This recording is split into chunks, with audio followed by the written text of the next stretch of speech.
달리기를 하시다 보면요, 물건을 보관하는 방법에 대해서 상당히 많은 고민을 하시게 될 겁니다.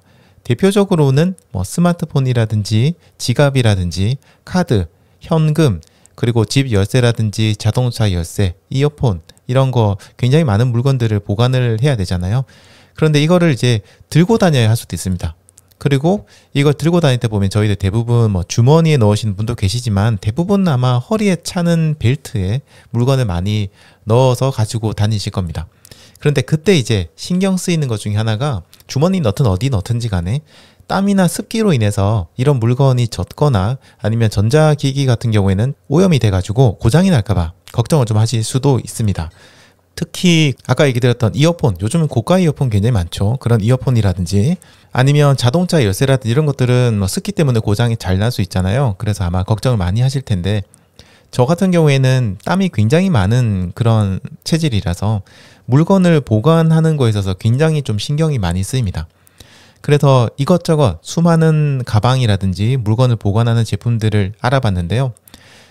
허리에 차는 가방들, 굉장히 많은 허리에 차는 가방이나 등에 매는 가방들이 이렇게 땀이나 습기에서 물건을 보관하기 위해서 내부에다가 특수한 코팅을 하는 경우가 많습니다. 그런 걸 하지만요, 이걸 오래 써보신 분들은 아시다시피 세탁을 하다 보면 이게 금방 코팅이 벗겨지게 되고 또 겉에 있는 것들이 막 벗겨지기도 하고, 그리고 그게 분명히 있는데도 불구하고 과도하게 늘리게 되면요, 그 늘리는 사이에서 약간의 그 틈이 생기면서 그런 쪽으로 땀이 젖어서 들어온다든지 이런 경우가 꽤 많이 있습니다.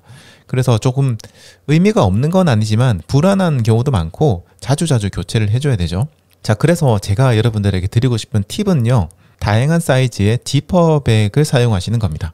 허리 가방이나 뭐 일반 가방에 물건을 보관하실 때요, 그 물건을 지퍼백에 넣어서 집어넣는 거죠. 보관하시는 겁니다.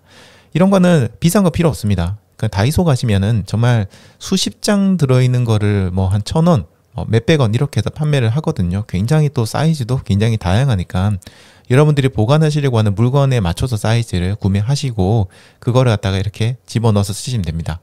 워낙 장수가 많으니까요, 매번 한 개씩 쓰셔도 괜찮고요. 아니면 저 같은 경우에는 보통 한 5-6번 그 정도 쓰고 나면 다른 걸로 교체를 하거든요. 이렇게 보관하시면 좋습니다. 100% 이게 지퍼백이 방수가 안 되지 않나요? 라고 생각하실 수 있는데 100% 방수 안 되어도 괜찮습니다. 습기만 막아줘도 충분하고요. 우리가 물 안에다가 집어넣는 건 아니잖아요. 그러다 보니까 웬만한 땀 같은 것 정도는 충분히 이런 것들로 다 막아주고요. 걸러줍니다. 여기다가 아까 얘기 드렸던 그 무선 이어폰 같은 것들, 자동차 키, 그 다음에 저는 카드를 많이 넣어답니다. 카드 같은 경우에는 물론 플라스틱으로 되어 있긴 하지만요, 거기 있는 IC 칩이라든지 마그네틱 이런 부분들이 땀에 젖게 되면 손상이 되어서 나중에 인식을 잘 못하는 경우가 있거든요. 그런데 다이소 가보시면 정말 카드 사이즈랑 절묘하게 딱 맞는 제품들이 있어요. 여러 개 팝니다. 그것도. 그거를 구매하셔가지고 저는 항상 거기다가 카드를 2개 혹은 1개 정도 넣어 다닙니다. 아니면 신용카드 하나에 동전이라든지 아니면 지폐 같은 것들, 이런 것들을 넣어서 가거든요. 그러면 정말 하나도 젖지가 않습니다. 최고입니다. 진짜 좋습니다. 이런 것들 한번 구매하시는 게 좋을 것 같고요.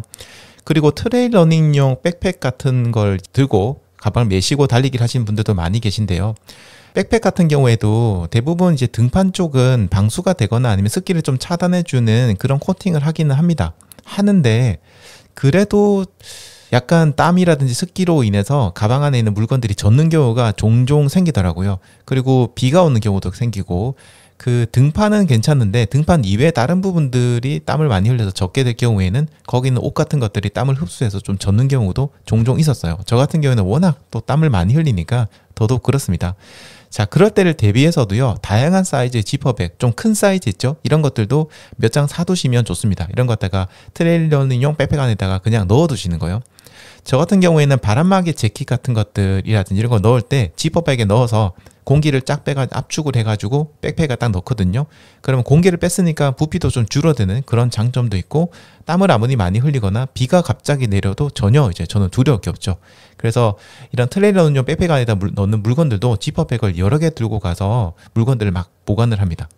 그리고 또 이렇게 지퍼백을 좀 큰 걸 사두시면 좋은 게요, 마라톤 대회를 나가시면 여러분들 땀을 굉장히 많이 흘리셔서 대회 끝나고 나서 행사에 참가하시거나 아니면 같이 오신 분들이랑 같이 식사를 하러 가실 경우가 있는데, 땀이 젖은 게 이제 마르기 시작하면 땀 냄새가 나기 시작하거든요. 그러면 옷을 갈아입게 되잖아요. 그럼 그 전에 젖었던 옷을 어디다 보관하느냐가 문제인데, 이런 지퍼백을 가방에 넣어 다니시면 그 젖었던 옷을 물에다가 가볍게 한번 헹구기만 하시고요. 그 다음에 이걸 가지고 가방에다 넣으시면, 지퍼백에 넣고 가방에 넣으시면은 상당히 도움이 되실 겁니다. 그래서 지퍼백 같은 것들 여러분들 시간 나실 때 한번 가셔가지고 구매해 보시면 좋을 것 같습니다.